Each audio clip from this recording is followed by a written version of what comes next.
Hello there, everyone. Welcome to 9.3 Dividing Decimals, the review.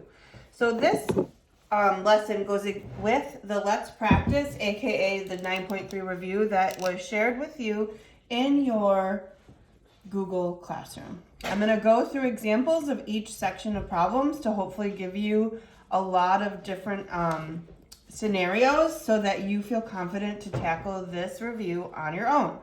The first one is number 1. I'm going to do it for you. So if I have 9/10 and I divide by 3, that's the same thing as 9 divided by 3, which is 3/10. And I can rewrite that as 3/10. All right, the next section only has 2 problems, so I'm going to actually do an example that's like numbers 5 and 6, but aren't actually number 5 and 6. So let's see, if I had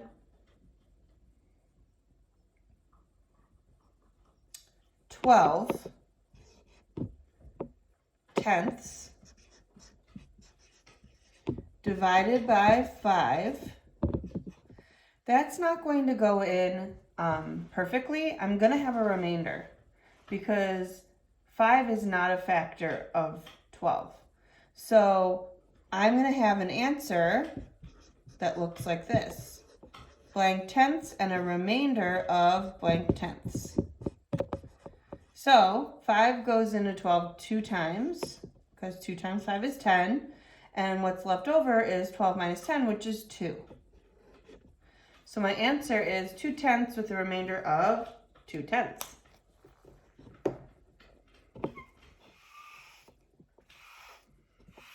All right, now I'm going to go to the next section. In this section, there's actually a variety of different problems. I don't want to do all of them for you, so I'm going to do a couple and hope that you can use that knowledge to apply it to these other types of problems.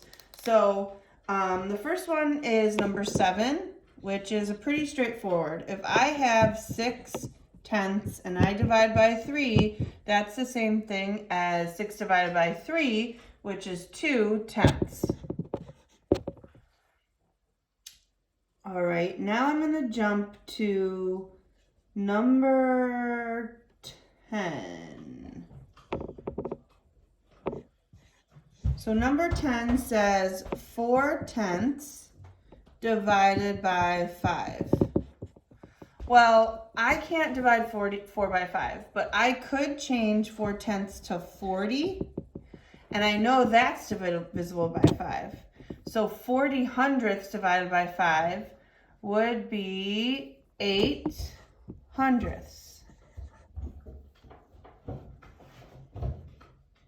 Because once I change it to hundredths, my answer is going to be in hundredths. And that would be my daughter Camille in the background. You can just ignore her. All right, and then let's do one from 13, number 13. So this is 2 48/100 kilograms divided by 4. So now I'm going to have to do some long division because I do not know what 248 divided by 4 is. So 4 goes into 2 0 times, 4 goes into 24 6 times. There's no remainder. I bring down, 4 goes into 8 2 times. So my answer is 62/100. There's other problems here that may be confusing. So I'm actually gonna do one like number 9, but I'm not gonna do number 9 because I want you to be able to try it on your own. So here's one that's like number 9. So example like 9. Number 9 is 4 divided by 8. So I'm going to do a different one. I'm going to do 3 divided by 8. So right away you look at this and you think, well, this is actually a fraction. 3 divided by 8 is the same thing as 3/8. But that's not what this is asking you to do. It's asking you to divide and give a decimal. So this is one of those situations where you're actually putting the 3 in the box, the small number, and you're dividing by 8. Well, 8 does not fit into 3. So I have to do my zeros. So 8 doesn't go into 3, but 8 goes into 30. 8 goes into 30 how many times? Let's see, 8 times 3 is 24, and 8 times 4 is 32, so it's 3 times. 3 times 8 is 24, and I subtract, I have a remainder. I can keep going. In fact, I'm gonna want to, because if I'm gonna have tenths, I wanna be able to round to the nearest tenth. I don't wanna just guess that it would be 3/10 if I rounded, so I'm gonna actually give myself a 100th so that I can round. So now I have 60. 8 goes into 60. I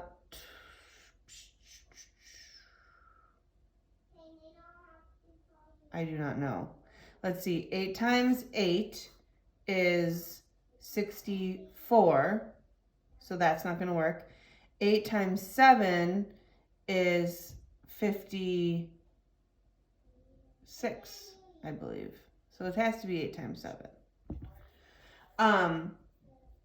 So I use strategies to figure out my math facts when I don't remember them, because when I was in 5th grade, I had my math facts memorized very well, but as I got older, I forgot some of them, and even though I'm a teacher, I don't use them enough to remember them all the time, because I have you to tell me what the facts are, and so I'm kind of using the easy way out.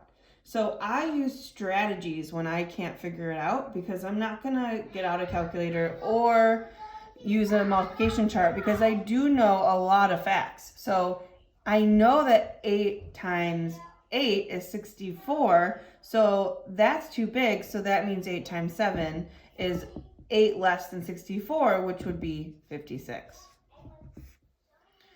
All right, and now I'm going to subtract. Well, actually, I don't even have to go anymore. I can just stop here, because I don't really care what the remainder is, because I'm going to round to the nearest tenth. But had I said round to the nearest hundredth and I would have to keep going, I would have to subtract, I would have to add another 0, I would have to bring down. Oh, look at that. This is going to give me something that's divisible. So I actually now know that the entire answer is 375 thousandths. So I could say that that's my answer, or I can round. And it's really up to you. The directions say just divide. So you get to decide how many place values you're going to divide to. Because there's only 3, I actually think that that's probably what I'm going to put. But I would accept any of these rounding answers.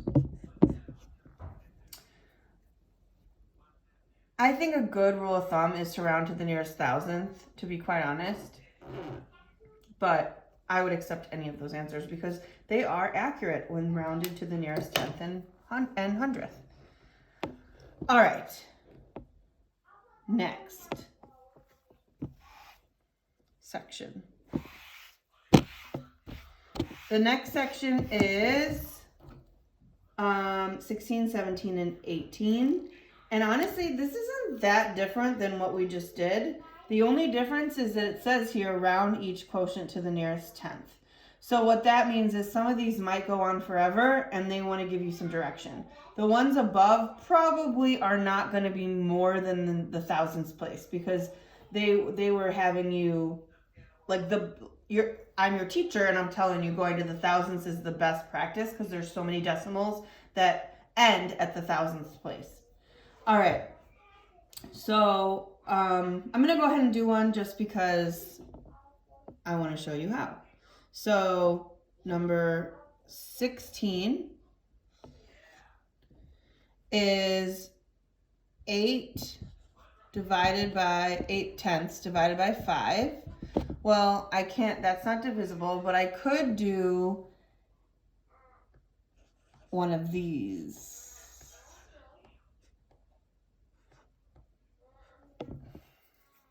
Well, let me.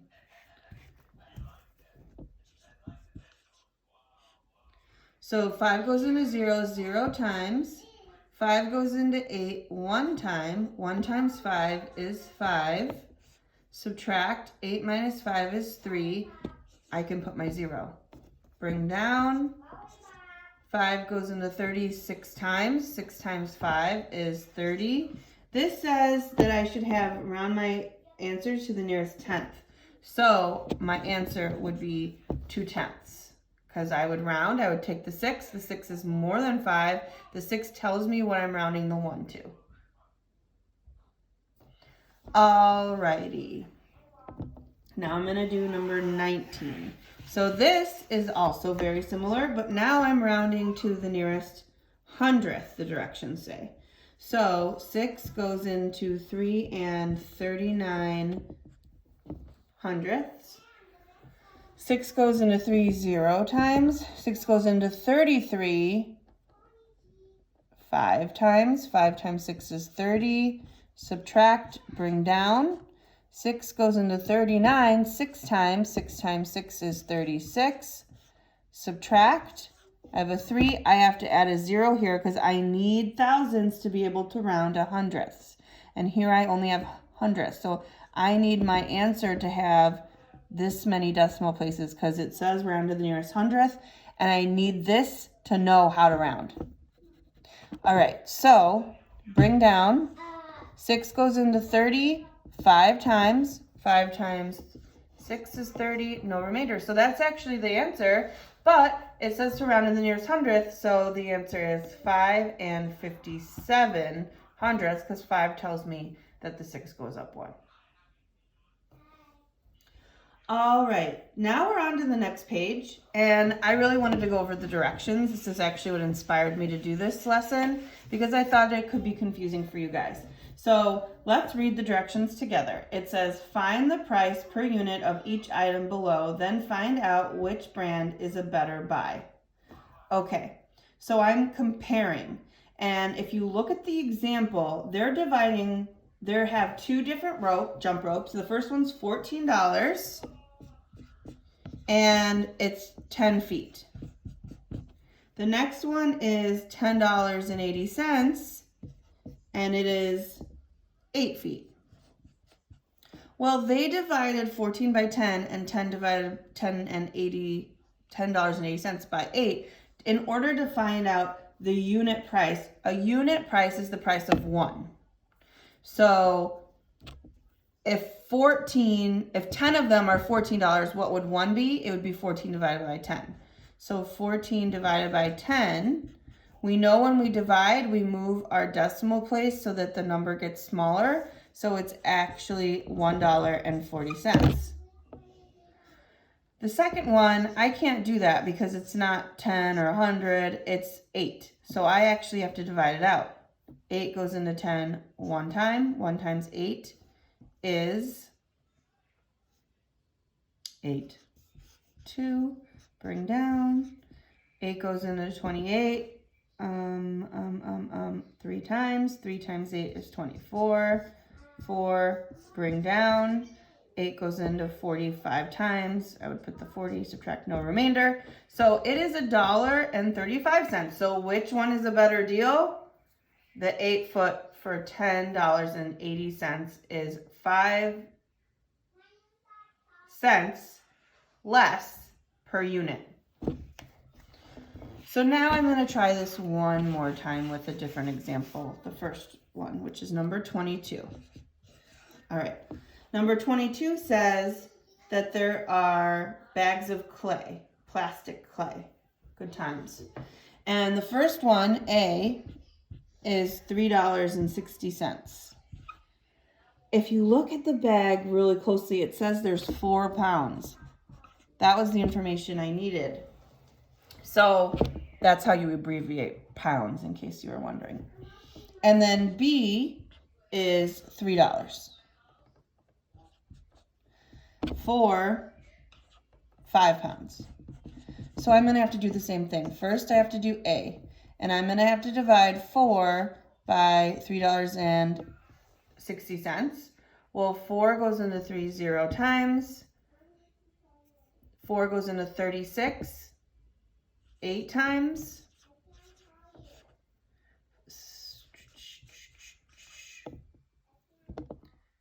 Four goes into 40.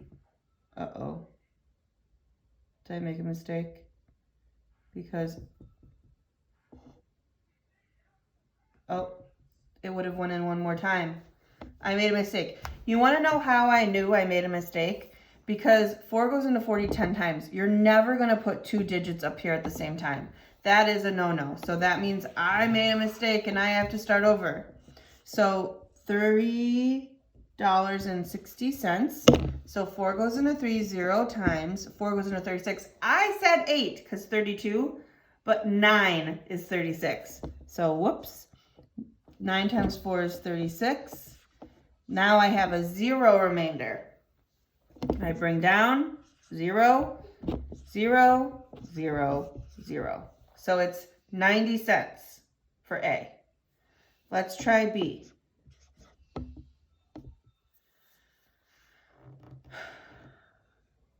Let me make sure you can still see this. You can? Okay. So B is 3 divided by 5, or 3 divided by 5. 5 goes into 3 0 times, but 5 goes into 36 times. 6 times 5 is 30, 0, add another 0, 0, 0, 0, 0. So it's 60 cents. So the better deal is B. All right, go ahead and try those on your own. I hope that this helped you. If you have any questions, please email me or write in the doc that I created for you. My email, once again, is jflotter@sc25.org. And I did include a doc in the homework for math where you can put any of your questions. I try to check it at least once a week, but usually more often than that. All right. Miss you guys. Bye-bye.